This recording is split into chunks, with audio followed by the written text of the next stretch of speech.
hack. Mau cerita nih gue. Cerita enak apa enggak? Enggak nih, baru terjadi soalnya. Gue kemarin debat sama teman gue, kan baca berita lah ya, biasa di medsos ya. Debat sama teman gue, ngomong dia nggak ngerasa kalau dia kelas menengah, tapi menurut gue dia kelas menengah. Kenapa? Iya, gaji udah 2 digit. Wow. Tapi Ya maksudnya. Tapi naik kereta ya? Temen lo apa lo? Teman gue. Kalau gue amin, udah 2 digit ya. Tapi dia naik kereta. Belum punya mobil. Nah ini debat lah kita ya. Nah ini gue jadi pengen ngebahas nih, sebenarnya gue yang bener apa dia yang bener? Gajinya pasti di atas, kalau 2 digit kan maksudnya di atas 10 juta ya gitu. Ya gini lah nih, apa namanya, ini kita ngomong kelas ekonomi, kelas menengah dari sisi ekonomi ya. Kalau kita ngomong dari sisi ekonomi itu nih, itu ada acuannya. Gimana tuh acuannya? Ya standar umum yang kita pakai itu adalah acuannya Bank Dunia. Standarnya standar Bank Dunia, nanti kemudian kita lihat data dari BPS, jangan semuanya dipakai Bank Dunia, tapi metodologinya aja. Kita kan dibagi 5 kelompok nih, gua, ini kelompok miskin gitu ya, atau hampir miskin. Ngaku-ngaku loh. Hampir miskin, kemudian ini rentan maksudnya kan, rentan miskin, calon kelas menengah, kelas menengah, kemudian kelas atas. Nah ini kelompok ini dibagi ini. Nah temen lo itu, kalau kita pembagiannya gini, itu kalau yang itu dia belanjanya 2 digit, itu dia masuknya kelas atas loh Nin. Nggak urusan bahwa dia mau naik kereta, dia mau naik sepeda ontel, atau dia mau naik apa namanya ojek pangkalan gitu, dia kelas menengah. Kalau yang dia belanjakan, pendapatannya ini misalnya kata dia gaji 11 juta, ya 11 jutanya dibelanjain gitu ya. Jadi selesai semua dibelanjain. Nah itu dia masuknya kelas menengah. Kelas atas malah tuh nih. Oh, oke. Kasih tahu tuh teman lu tuh. Kasih tahu ke lu tuh. Lo jangan ngeklaim lo kelas menengah gitu ya. Kan gini loh, ini kelompok kelas miskin itu kan kira-kira dia kalau Bank Dunia mengukurnya itu di bawah 1 kali garis kemiskinan. Orang miskin itu kan 585.000 lah per kapita pengeluarannya. Oke. Kalau masyarakat rentan miskin itu 1 kali sampai 1,5 kali dari garis kemiskinan. Itu berarti sekitar berapa tuh? Ya masih sekitar 800-an lah ya, 800-an. Jadi 500 sampai 800-an. Kemudian calon kelas menengah. Calon kelas menengah itu dari 1,5 sampai 1,5 kali garis kemiskinan sampai dengan kayak tadi 800-an sampai dengan sekitar 2 juta. Itu hampir 2 juta. Nah, itu masuknya calon kelas menengah. Kelas menengahnya sendiri itu dari 2 juta sampai 9,9 juta. Katakanlah 10 juta. Lo dan temen lo 2 digit tuh. Nah, itu masuknya kelas atas. Oke. Itu kalau ukuran pakai Bank Dunia ya. Oke, gitu. Tapi yang mau gue tanya sebelum lo ngomong lebih jauh ya. Kenapa indikatornya pengeluaran? Kenapa nggak pendapatan? Kan gini nih. Ini berelasi dengan perhitungan dari produk domestik bruto. Jadi perekonomian nasional ya, atau kita bahasa yang suka kita lihat di BPS itu PDB lah ya, produk domestik bruto. Nah, PDB ini kan kalau kita ngomong pendapatan per kapita, berarti total perekonomian nasional atau PDB itu sekitar 20.000 triliun dibagi jumlah penduduk. Kan itu pendapatan ya. Nah, PDB ini dihitung berdasarkan nilai tambah. Nilai tambah tuh artinya gini. Kalau lo misalnya nih dapat gaji 2 digit, katakanlah gaji lo nih 12 juta. Amin. Tapi lo suka pura-pura lo. Jadi 12 juta nih, lo terima nih gaji lo nih. Cek, begitu lo terima, misalnya cash ya gaji lo ya. Lo terima, lo bukanya tuh di bawah kasur lo taruh. Nggak dihitung tuh. Sebagai pendapatan? Karena nggak ada nilai tambahnya. Nilai tambahnya kan dihitung itu ketika lo belanjakan. Nah itu kan kemudian makanya yang dihitung oleh perekonomian nasional yang dideteksi itu adalah pengeluaran kan. Karena ini kan berimplikasi ketika lu beli kerupuk atau beli ikan cupang ya kan ya masyarakat pedagangnya juga terkena imbas ekonomi kan. Nah itu. Okay. Jadi kira-kira kayak begitu. Jadi kalau lo dapat gaji 17 juta, terus kemudian lo diemin aja tuh di bank. Misalkan tadi nggak cash, oh gaji gue lewat bank, lo diemin aja tuh di ini, ya nggak dihitung.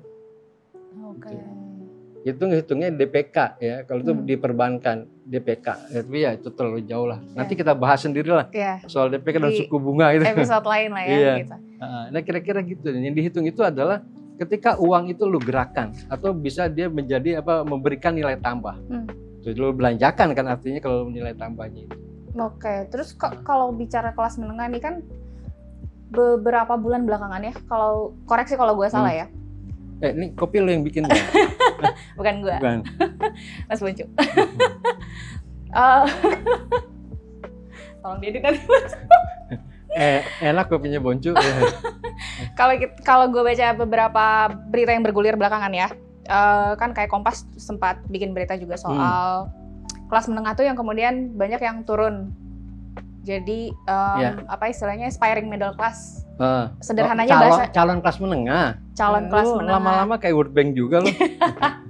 Makanya ada lo biar menyederhanakan. Nah, terus gue mau denger pandangan lo tuh soal itu dan pengen denger elaborasi lo sih soal itu. Itu gimana tuh? Ini gini loh Nin, ini persoalan ini tuh jangan dianggap remeh loh ya. Ketika orang ngomongin di medsos itu kelas menengah itu jangan anggap remeh, itu serius persoalannya. Nih, kan tadi gue udah bilang ya, masyarakat dibagi 5 kelas. 1 miskin, rentan miskin, hampir miskin lah ya, hampir jatuh miskin, cuman dia masih sempat pegangan lah gitu. Kemudian ini calon kelas menengah dan kelas atas. Yang calon kelas menengah dan kelas menengah itu lo tahu nggak jumlahnya berapa? 185 juta atau 67% dari total masyarakat kita, penduduk kita. Kalau orang-orang ini goyang ekonominya, lo bisa bayangin apa yang akan terjadi. Lo jual kerupuk lo kan biasa tuh suka bawa alpukat ya ke teman-teman di kantor. Itu siapa yang mau beli? Nggak ada, udah duitnya udah nggak ada lagi. Nah kalau kita ngelihat data BPS misalnya, jadi dari 5 kelompok tadi ya, yang turun itu kelompok kelas menengah nih. Kelompok kelas menengah itu turun, kalau gue pernah baca datanya itu dari tahun 2019 sampai 2023 4 tahun itu tuh ada yang menghilang sekitar 9 juta. Jadi 9 juta kelas menengah itu sudah tidak lagi dalam kelompoknya. Jadi, kemana? Perpindahannya? 3% sekitar puluhan ribu ya. 3%, hampir 3% itu ada yang naik jadi kelas atas. Oh, oke. Tapi yang di atas 95% turun menjadi calon kelas menengah. Nah, di kelas menengahnya sendiri itu kan bertambahnya di periode yang sama, itu bertambahnya kan 8 juta. Okay. Nah, kayaknya kan ada yang turun juga kan? Iya. Nah, itu mungkin ada sebagian puluhan ribu juga kecil ya, turun menjadi calon orang miskin. Ya rentan miskin maksudnya. Rentan miskin itu tadi. Nah, itu jadi ini serius. 60 tuh yang ketika kita ngomong kelas menengah, itu artinya kelas menengah dan calon kelas menengah itu jumlahnya 67% dari total penduduk atau 185-an juta orang. Serius nih. Itu dominasi dari udah lebih 0,5% kan? 50% kan? Lebih 67% ya? 67% gitu. Jadi ya inilah, tolonglah pemerintah tuh yang kayak gini-gini tuh ya. Gue heran tuh gini. Seharusnya mereka itu bukannya ngeles. Kan banyak menteri yang ngeles tuh. Nggak ada tuh daya beli menurun segala macam. Kenapa sih susahnya lo panggil BPS? Minta deh datanya gimana, bener nggak gitu. Kemudian siapin mitigasinya gitu loh. Betul. Jangan sibuk membantah gitu loh. Betul. Tapi kalau dari analisa lo ya,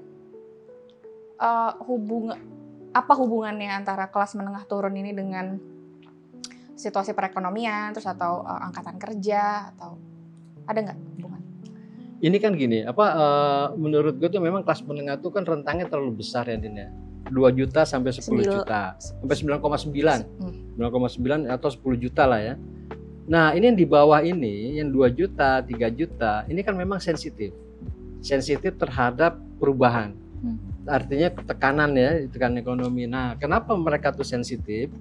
Ini sangat mungkin berelasi dengan misalnya mayoritas tenaga kerja kita nih, itu di atas 50% itu kerjanya di sektor informal.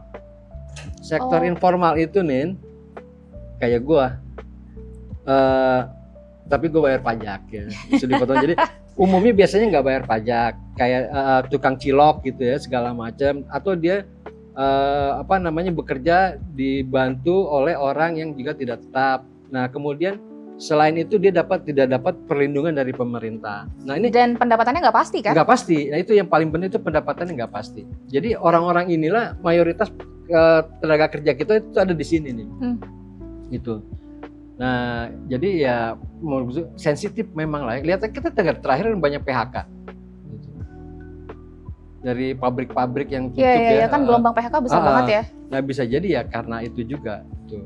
Karena kemudian menurunkan daya belinya dia. Oke. Nah, tapi waktu gue ngobrol sama teman gue yang gue bilang tadi itu dia bilang kalau ya gue sebagai kelas menengah juga nggak dapat banyak benefit juga toh. Maksudnya gue miskin enggak, kaya enggak, tapi gue nggak dapat bantuan juga. Mau kosong. Kelas menengah, nih data BPS nih, lo boleh cek deh. Apa tuh? Itu kelas menengah tuh nggak pakai gas melon. Kan ada. Sebenarnya kan bukan jatahnya dia, itu jatah orang miskin dan hampir miskin. Ada 78% nih masyarakat kelas menengah yang masih pakai gas melon. Emang kalau kelas menengah tuh nggak boleh beli Pertalite? Itu kan barang bersubsidi, bukannya haknya dia. Bukan hak lo maksudnya. Iya. Itu seharusnya kan dia juga nggak boleh, gitu kan. Kemudian kelas menengahnya yang agak ke atas tuh, yang 8 juta, 9 juta misalnya gitu ya. Dia beli global bond, surat utang negara yang diterbitkan di luar negeri. Dapat subsidi, namanya pajak ditanggung negara. Itu artinya pajak penghasilannya 0. Oke. Kurang apa gitu loh. Oke, tapi tunggu dulu, gue sebagai kelas menengah nih. Gue mau mendebat lu nih. Oke, 2 itulah ya yang lu bilang kami nikmati gitu ya sebagai kelas menengah. Tapi kalau gue pribadi sih ya, gue butuh lebih banyak bantuan dari itu gitu. Gue kelas menengah oke, tapi gue sandwich generation juga. Gue ngebantu keluarga gue. Terus barang-barang tersier yang luar biasa gue juga nggak punya. Rumah juga masih KPR.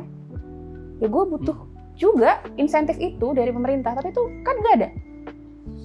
Itu harus diberlakukan untuk masyarakat umum, bukan hanya kelas menengah gitu ya. Okay. Jadi maksud gue gini, kalau pemerintah mau melindungi kelas menengah, ya terutama itu ada pada stabilitas penghasilan. Penghasilan itu kan kelas menengah itu kan penghasilan, artinya misalkan katakanlah dia pekerja formal ya. Nah, tugasnya pemerintah itu mengamankan dunia usaha supaya bisa stabil, sehingga kelas menengah yang bekerja di situ itu kemudian tidak menjadi turun kelas. Apalagi calon kelas menengah, kalau dia turun kelas itu ada di situ, ada persoalannya di rentan miskin. Jadi minimal itu deh pemerintah yang jaga. Yang kedua tentu saja stabilitas harga. Nah, ini kan kalau persoalan logistik kita itu truk kalau jalan tol tuh macet ngangkutin barang, apa nggak nambah kos? Kalau nambah kos ya kalau dalam kondisi sekarang jangan coba-coba juga pemerintah hapus Pertalite. Masih diperluin gitu ya. Subsidi-subsidi gitu masih perlu. Saya nggak termasuk orang yang nggak setuju, yang tidak setuju dengan subsidi. Mungkin artinya gitu, kecuali tepat sasaran ya. Kayak saya tidak setuju terhadap subsidi dalam bentuk barang. Kayak Pertalite kan pemerintah ngasih duitnya ke Pertamina. Lebih baik subsidi itu langsung aja ke masyarakat yang membutuhkan, yang diidentifikasi. Kan pemerintah punya by name by address, punya namanya Harry, punya namanya Nina, segala macam. Oh, ini orang yang layak disubsidi, kasih aja langsung duit ke sini. Harga Pertalite lepas aja ke harga pasar, nggak apa-apa. Tapi ini buffernya disiapin dulu. Nah itu. Gitu. Itu jadi ya oke, kita tadi itu kalau memang lo masih butuh subsidi gitu ya gitu. Ya, tapi keterlaluan juga sih ya, lu masih butuh subsidi. Rumah punya, mobil punya, motor punya. Tapi buat ngedapetin itu gue kerja sampai gila. Lu sadar sekarang? Loh, itu persoalan mekanisme mengelola nih. mengelola waktu, mengelola tingkat tekanan. Gitu. Jadi kalau lo bekerjanya freelance kayak gua, yang paling penting satu prinsipnya gini. Apa? Jangan sampai over komitmen. Kalau kapasitas lu 2, jangan lu paksakan 3. Begitu lu over komitmen, kualitas lu hancur, stres, segala macam, dan lu merasa orang yang paling menderita sedunia. Tapi nggak bisa. Gue butuh jajan, jadi gue butuh side hustling, jadi gue butuh kerja. Loh iya, betul itu perlu gitu loh. Tapi makanya caranya tadi gitu loh. Oke. Aduh banyak banget nih yang bisa kita bahas nih soal kelas menengah. Iya. Ntar kita elaborasi lagi lah. Boleh, di episode berikutnya. Iya. Cobain kopi Nina dulu. Kopi dulu. Terima kasih banyak teman-teman sudah menonton episode ini. Sampai ketemu di episode berikutnya. Jadi banyak yang